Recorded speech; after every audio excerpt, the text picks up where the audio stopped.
Hi friends, అందరికీ నమస్కారం. Welcome to our channel. మనం నిన్నటి వీడియోలో 6వ తరగతి పాఠ్యపుస్తకం తెలుగులో చివరిలో ఉన్నటువంటి అన్ని పర్యాయ పదాలు నేర్చుకోవడం జరిగింది.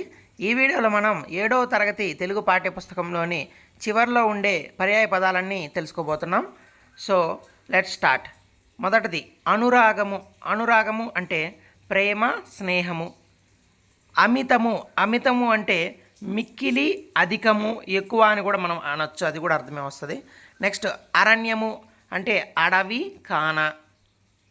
ఆత్మ. ఆత్మ అంటే మనస్సు, హృదయము. ఏడాది. ఏడాది అంటే 7 సంవత్సరం. తర్వాతది కనుమ. కనకము. కనకము అంటే బంగారము, పసిడి. తర్వాత కన్ను. కన్ను అంటే నేత్రము, దృష్టి, నయనం అనేది కూడా వస్తుంది. కర్ణము అంటే చెవి, వీణు.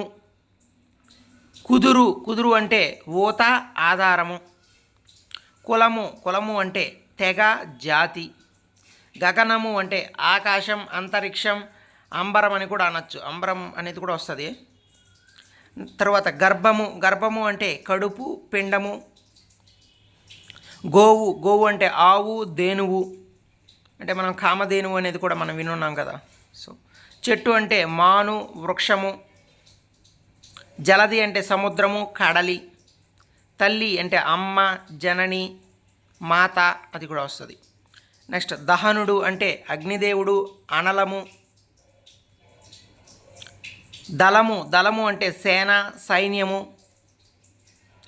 దిటవు అంటే శక్తి, ధైర్యము. మనం తర్వాత చూసుకున్నట్లయితే దుగ్ధము అంటే పాలు, క్షీరము. పరాక్రమము అంటే శౌర్యము, పౌరుషం. పల్లము అంటే లోతు, గోయి. పెళ్ళి. పెళ్ళి అంటే వివాహము, పరిణయము. ప్రళయము అంటే యుగాంతము, విలయము. ప్రేమ. ప్రేమకి పర్యాయ పదాలు పేర్మి, ప్రీతి. ఫాలాక్షుడు అంటే శివుడు, హరుడు, శంకరుడు అని కూడా మనం అనొచ్చు. తర్వాత మంద. మంద అంటే గుంపు, సమూహము. మైత్రి అంటే చెలిమి, స్నేహము.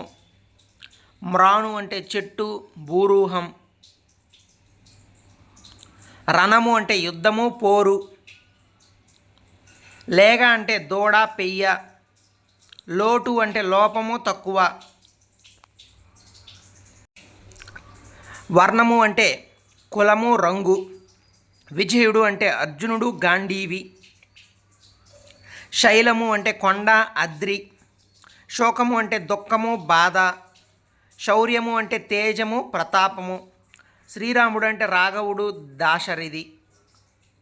తర్వాత స్వప్నము అంటే కళ, నిద్ర. సో ఈ వీడియోలో మనం 7th క్లాస్కి సంబంధించి పర్యాయ పదాలన్నీ నేర్చుకోవడం జరిగింది. వీటిని జాగ్రత్తగా ఒక 2-3 సార్లు ఈ వీడియోను చూడండి. సో మీకు చదవకుండానే మీకు ఈ కాన్సెప్ట్ అంతా అర్థమయ్యే అవకాశం ఉంటుందన్నమాట. సో వీటిని మీరు గుర్తుపెట్టుకునే అవకాశం ఉంటుంది. ఎప్పుడైనా ఖాళీ సమయాల్లో కూడా వింటూ ఉండండి. సో వీడియో మీకు కొంచెమైనా ఉపయోగపడితే వీడియోని లైక్ చేయండి. సో తర్వాత నెక్స్ట్ వీడియోస్లో 8th class, 9th class, 10th class ఇలా మంచి మంచి వీడియోస్ అనేది రాబోతున్నాయి. Thank you so much.